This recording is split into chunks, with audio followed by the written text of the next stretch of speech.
ஒரு பேட்டரியை நான் பேரலல்ல கனெக்ட் பண்றேன். இது ஒரு பேட்டரி ஆயிடுச்சா? இது இன்னொரு பேட்டரியா? எதுல கனெக்ட் பண்றேன்? நல்லா பாரு. கரண்ட் வந்து இங்கல இருந்து ஐன்னு ஒரு கரண்ட் வரும். அந்த கரண்ட் வந்து மேல I1 கீழே I2ன்னு பிரியும். கரெக்டா இல்லையா? இது பேரலல்ங்கிறதுனால என்னோட டோட்டல் I வந்து I1 plus I2. Very good. Voltage என்ன இருக்கும்? சேம். அப்ப I நான் எப்படி எழுதிக்கலாம்? V by R. V by R. No. V by R. V தான் in terms of epsilon எழுதுவோம். கரெக்டா இல்லையா? V by R. இந்த R பார்த்தனா equivalent. V பார்த்தனா equivalent voltage equal to I1 க்கு பதிலா V1 by R1 plus V2 by R. Actually small r use பண்ணலாம். ஏனா internal resistance என்ன? R. Small r.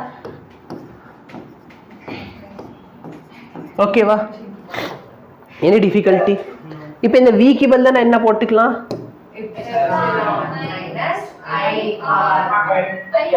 இப்ப இந்த இடத்துல கேபிட்டல் I கரெக்டா? டோட்டலா எஃபெக்ட் இது டோட்டல் தானே. அப்ப total resistance R by R. இதுக்கு மட்டும் இல்ல நீங்க big R போடுறீங்க. ஏன்னா big resistance. see big R னா அந்த எஃபெக்டிவ் ரெசிஸ்டன்ஸ் R net. சரி விட்டுரு. சரிங்க மேடம். அப்புறம் எது இங்க பாருங்கனே R1 R2 இருக்கு. இந்த R இல்ல.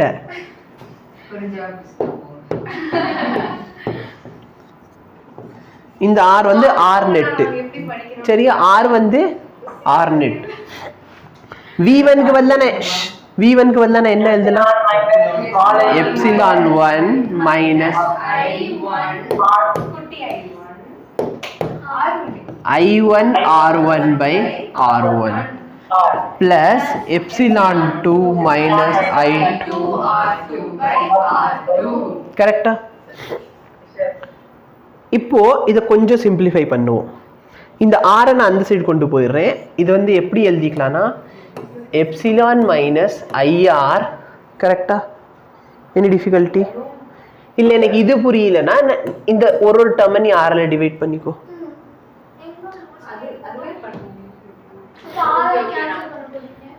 equal to epsilon 1 by R1.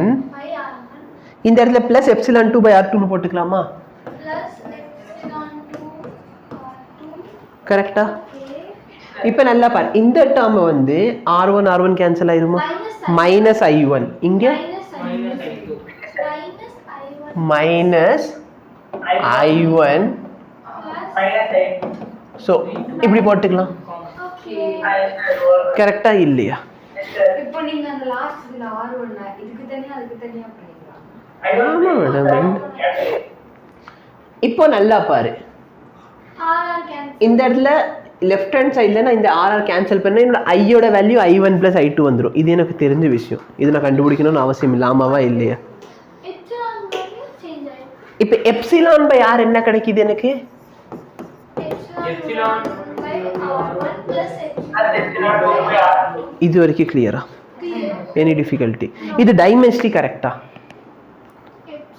epsilon வந்து basically voltage by resistance, voltage by resistance, voltage by dimensionally correct. இந்த இடத்துல epsilon 1 by R1 plus epsilon 2 by R2 into R போடலாமா? போடலாமா போடக்கூடாது? இப்போ டைமென்ஷனலி கரெக்ட்டா? எஸ். இந்த R என்ன? Effective resistance. பேரலல்ல இந்த R ஓட வேல்யூ என்னவா இருக்கும்? சப்புன்னு அடிச்சேன்னா எங்கேயாவது போய் விழுவேன். பேரலல் வேல்யூ எப்பவுமே என்ன ஆகும்? கம்மியாகும்.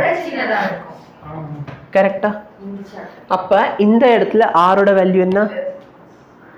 R1 R2 by R1 plus R2.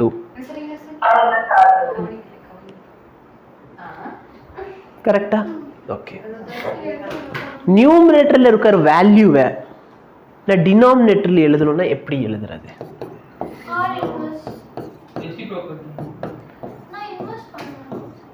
Okay, பிரின்ஸே என்ன சொல்றாங்கன்னா இங்கே போயிட்டு ஆர் இன்வர்ஸ்னு போட்டுக்கோங்க. இந்த ஆர் இன்வர்ஸை நாட் அதான் கரெக்டு. மேலே இருக்க வேலையை கீழே வந்துச்சுன்னா ஆர் இன்வர்ஸா, கீழே இருக்கிற மேலே போகிறப்ப ஆர் இன்வர்ஸ் ஓட்டுறப்ப மேலே இருக்கிறது கீழே வந்து ஆர் இன்வர்ஸ். அந்த ஆர் இன்வர்ஸை நான் என்ன எக்ஸ்பெக்ட் பண்ணேன்னா 1/r எழுதிக்கலாமா? மேல இருந்தா கீழே கொண்டு வரணும், ஏன்னா உங்க புக்ல கொடுத்துருக்க ஃபார்மேட்ல நான் கொண்டு வரணும், அவ்வளவுதான் என்னுடைய. இப்போ நல்லா பாரு, இந்த 1/r parallel connection, இந்த 1/r எப்படி எழுதுவேன்? r1 plus r2 sorry 1/r1 plus 1/r2. அப்ப இதோட எப்சிலானோட ஃபார்முலா என்ன அப்படின்னு பார்த்தனா, epsilon 1/r1 plus epsilon 2/r2 divide by 1/r1 plus. புரியுதா? இது வந்து ஃபார்முலாக்காக மட்டும், டெரிவேஷன் பார்ட்டுக்காக மட்டும். ப்ராப்ளம் சால்வ் பண்றப்ப நீ இந்த இடத்துல இந்த ஃபார்முலா யூஸ் பண்ணிக்கோ. புரியுதா? ஏன்னா ஆல்ரெடி நம்மளுக்கு டிவிஷன் தெரியாது, இதுல ரெசிப்ரோக்கல் எது எதை கூட மல்டிப்ளை பண்ணணும்னு தெரியாது. அப்புறம் என்ன பண்ண பொஸ்க்குன்னு இந்த நம்பரையும் இந்த நம்பரையும் மல்டிப்ளை பண்ணுவேன், இந்த நம்பரை மல்டிப்ளை பண்ணிடுவேன். சரியா? அவங்க இந்த ஃபார்மேட்ல பார்க்கணும்னு ஆசைப்படுறாங்க, அது அவங்க பிரச்சனை. சரியா? புரியுதா? அப்போ என்னோட இ நெட்டோட வேல்யூ என்ன? Epsilon 1/r1 plus epsilon 2/r2. இப்போ லாஜிக்கலா திங்க் பண்ணி பாரு, எனக்கு வோல்டேஜ் வேணும், இது வோல்டேஜ் பை ரெசிஸ்டன்ஸ். அப்ப நம்ம என்ன பண்றோம், அதனால ரெசிஸ்டன்ஸால டிவைட் பண்ணிடுறோம். புரியுதா? என்னோட ஆர் நெட் இந்த இடத்துல ஆர் நெட்டோட வேல்யூ என்ன வரும்? கரெக்டா? அப்ப ஆக்சுவலா பார்த்தனா இந்த இடத்துல இந்த மொத்த வேல்யூன்னு ஆர் நெட்னு சொல்லி இங்க எழுதிக்கலாமா? அதனால ப்ராப்ளம் சால்வ் பண்ற பொறுத்து இருக்கும். இ நெட்டை நீ எப்சிலான் 1/r1 plus. புரியுதா? இப்போ வந்து இல்லாத அறிவை யூஸ் பண்றேன்ட்டு இந்த R2 இந்த ஆர் கூட கேன்சல் ஆயிரும். அப்ப இங்க கரண்ட் இருக்கு, இங்க வோல்டேஜ் இருக்கு, எப்படின்னே டைமென்ஷனலி கரெக்ட். சரியா? ஏன்னா எல்சிஎம் எடுக்கணும். கரெக்டா இல்லையா? அதெல்லாம் தெரியுமா? பரவாயில்ல. புரியுதா? Any difficulty? சீரீஸும் முடிச்சுட்டேன், பேரலும் முடிச்சுட்டேன். சரியா? இப்போ ப்ராப்ளம் முடிக்கலாம்.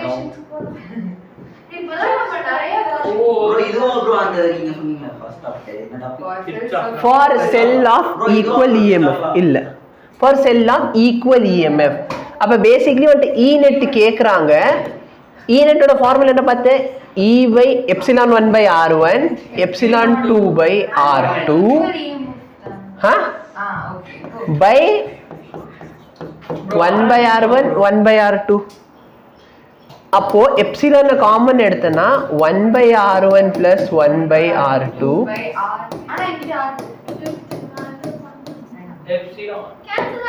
கேன்சல் பண்றதுக்காக. அப்புறம் திடீர்னு இங்க ஆர் நெட்டை இது கேன்சல் பண்ணிட்டேன்னு வச்சுக்கோயே, எப்படின்னே. ஏன்னா நல்லா பாரு, 1/r1 plus 1/r2 actually 1/r நெட்டா.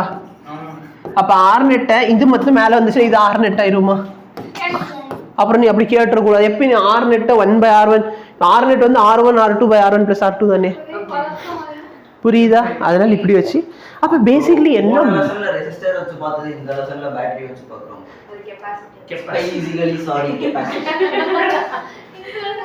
இப்போ நல்ல பாரு, இதோட மீனிங் என்ன? சப்போஸ் இது ஒரு பேட்டரி, இது இன்னொரு பேட்டரி. நல்லா பாரு, எப்பயுமே நான் பேட்டரியை ஒயர் வச்சு கனெக்ட் பண்றேன்னு அவங்க வாழ்க்கையில என்ன ஒரே ஒரு வேலை, பொட்டென்ஷியலை ஒரே மாதிரி கொண்டு வர ட்ரை பண்ணுவாங்க. கரெக்டா இல்லையா? புரியுதா இல்லையா? ஈக்குவல் பண்ண ட்ரை பண்ணுவாங்க. லெட் மீ சே இங்க ஒரு 10 வோல்ட் பேட்டரி இருக்கு, இங்க ஒரு 4 வோல்ட் பேட்டரி இருக்கு. நான் கனெக்ட் பண்றேன் 10 வோல்ட் பேட்டரியும் 4 வோல்ட். அப்போ உடனே சார்ஜ் என்ன ஆகும்னா 10 வோல்ட் பேட்டரியில இருந்து கிளம்பி 4 வோல்ட் பேட்டரிக்கு வர ஆரம்பிச்சிருமா? வருமா வராதா? ஏன்? ஏன்னா ரெண்டுமே வேற வேற பொட்டன்ஷியல்ல இருக்கு. ப்ரோ இப்போ 4 பேட்டரியோட மேக்ஸிமம் கெபாசிட்டியே 4 வோல்ட் தானா? அப்புறம் அப்ப வந்து ஹீட் ஆகி டிசிபேட் பண்ணும். அப்ப என்ன ஆகுதுன்னா பேசிக்கலி இந்த பேட்டரி டிஸ்சார்ஜ் ஆக ஆரம்பிச்சிடும், இந்த பேட்டரி சார்ஜ் ஆக ஆரம்பிச்சிருமா. அப்ப இவனோட எஃபெக்டிவ் வோல்டேஜ் பார்த்தனா 10க்கும் 4க்கு நடுவில் ஏதாச்சும் ஒரு வேல்யூல போய் சேர்ந்து முடிச்சிருவாங்களா? ஏன்னா ஒருத்தவ டிஸ்சார்ஜ் ஆகுறான், அப்ப 10ல இருந்து கம்மியாகும், அதுல இருந்து கம்மியாகும். புரியுதா? 8 எனி டிஃபிகல்ட்டி? 6 7 7. சரி, அதே வந்து சப்போஸ் ஸ்டார்டிங்லயே ரெண்டு பேட்டரியும் ஈக்குவல் வோல்டேஜ்ல இருந்தால் என்ன ஆகும்? என்ன ஆகும்? நல்லா பாரு, டோட்டல் வோல்டேஜ் இங்க என்ன வருது? E net என்ன வருது? அப்ப ரெண்டு ஈக்குவல், அப்ப 10 10 இந்த இடத்துல பாயிண்ட்ல என்ன ஆயிரும்? ஆட்டோமேட்டிக் 10 வோல்ட் எங்கேயுமே அதாவது மொத்தமா பேட்டரில இருந்து போகும், இதுல இருந்து டிஸ்சார்ஜ் சார்ஜிங் கான்செப்ட் நடக்காது. புரியுதா? அப்ப சரி நல்லா பாடுறேன், இங்க 10 இங்க 4 இருந்துச்சுன்னு வச்சுக்கோயே, என்னன்னா இங்கே ஒரு பொட்டன்ஷியல் டிஃபரன்ஸ் வந்துருச்சா? இப்ப இந்த ஒயர் என்ன சொல்லுது? ரெண்டு பேரும் முதல் ஈக்குவல் ஆகுங்க, அப்ப நம்ம சர்க்யூட்டுக்கு அப்புறமேல் கொடுப்போம். அப்ப ஃபர்ஸ்ட் என்ன பண்ணுவோம்? இவங்க ரெண்டு பேரை ஈக்குவேட் பண்ற அளவுக்கு ஒருத்தவங்க டிஸ்சார்ஜ் பண்ணுவா, இன்னொருத்தவங்க சார்ஜ் ஆகி ஒரு ஈக்குவலிபிரியம் அட்டைன் பண்ணுவாங்க. அப்ப மேபி லெட் மீ சே 10 4 இருக்குன்னு வச்சுக்கோ, எஃபெக்டிவ் வந்து 7 வரும். அப்ப ஃபைனலா இந்த பாயிண்ட் வந்து பாசிட்டிவ் 7 வோல்ட்ல வந்து நிற்கும். இப்ப இது நான் சர்க்யூட்ல கனெக்ட் பண்ணிருப்பேனா, அப்ப இது மொத்தமா சேர்ந்து ஒரு பேட்டரி மாதிரி பிஹேவ் பண்ணும். இந்த பேட்டரி 10 வோல்ட், இந்த பேட்டரி 4 வோல்ட், ஆனா ஈக்குவலண்டா ஒரு 7 6 ஏதோ ஒரு வோல்ட்டா வந்து இது ரெண்டு சேர்ந்து ஒரு பேட்டரியா பிஹேவ் பண்ண ஆரம்பிக்கும். புரியுதா? பட் இப்போ என்ன ஆயிடுச்சு? சப்போஸ் ரெண்டுமே 10 ஆட்டோமேட்டிக்லி இந்த பாயிண்ட் 10 வோல்ட் ஆயிருமா? அப்ப அந்த பேட்டரி ரெண்டு சேர்ந்து 10 வோல்ட்டா பிஹேவ். அதான் இப்போ இந்த 10 வோல்ட் பேட்டரி 20 வோல்ட் பிஹேவ் பண்ணுனா நல்லா பாரு தம்பி. 10 வோல்ட்னா என்னன்னா இந்த பாயிண்ட்க்கும் இந்த பாயிண்ட் இருக்க பொட்டன்ஷியல் டிஃபரன்ஸ். ஆமாவா இல்லையா? இப்ப இந்த ரெண்டு பாயிண்ட்ல தான் பொட்டன்ஷியல் டிஃபரன்ஸ் இல்ல, இந்த ரெண்டு பாயிண்ட்ல தான் பொட்டன்ஷியல் டிஃபரன்ஸ் இல்ல. கரெக்டா இல்லையா? அப்ப இந்த பாயிண்ட்டுக்கும் இந்த பாயிண்ட்க்கு நல்ல பொட்டன்ஷியல் டிஃபரன்ஸ் இருக்குமா? இருக்காது. என்ன இது 10 ஆனா இது 0. அப்ப இது ரெண்டுத்துக்கு நல்ல ஒரு பொட்டன்ஷியல் டிஃபரன்ஸ் இருக்குமா? அப்ப அது ரெண்டுத்தையும் கம்பைன் பண்ணி ஒரு பேட்டரி மாதிரி பிஹேவ் பண்ணுமா? புரியுதா? ஓகே, நாளைக்கு திரும்பி எக்ஸ்பிளைன் பண்றப்ப புரியும் நினைக்கிறேன். சி இப்ப திரும்பி சொல்றேன். சி பேசிக்கலி ஒரு பேட்டரி வந்து ஒரு பேட்டரி இருந்தால் நீ வந்து ஈக்குவலன்ட் பேட்டரி, அந்த பேட்டரியோட வோல்டேஜ் அப்படி எடுத்துப்ப. இப்போ ரெண்டு பேட்டரி இருந்தால் என்ன ஆகும்? அதோட ஈக்குவலன்ட் வேல்யூ தானே கண்டுபிடிப்போம். அப்ப இந்த இடத்துல என்ன ஆகும் போது ரெண்டு பேட்டரி கனெக்ட் பண்ணா இதோட ஈக்குவலன்ட் வேல்யூ கண்டுபிடிக்க போற நீ. இப்ப ரெண்டுமே 10 10 அதோட ஈக்குவலன்ட் 10 தானே இருக்கும். புரியுதா? ஒன்னு வந்து 10 இருக்கு, இன்னொன்று 4. அப்ப அதோட ஈக்குவலன்ட் வந்து 10க்கும் 4க்கும் நடுவில் இதோட வேல்யூ வருமா? இது புரிஞ்சா? ஓகே போதும். இப்போ சப்போஸ் போலாரிட்டி ரிவர்ஸ் பண்ணிடுறாங்க. இது ஒரு பேட்டரி, இது இன்னொரு பேட்டரி, இது epsilon 1 R1 epsilon 2 R2 R3 epsilon 3.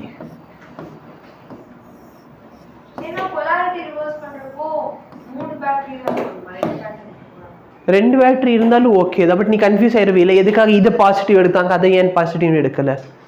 ஓகேவா? அப்போ ரெண்டு எது இருக்கோ அதை பாசிட்டிவ்னு எடுத்துக்கோ. அப்போ ஃபார்முலா என்ன ஆக போகுது? E net epsilon 1 by R1 plus epsilon 2 by R2 minus whole divide by 1 plus R1 1 by R1 plus 1 by R2 plus minus மைனஸா பிளஸ்ஸா?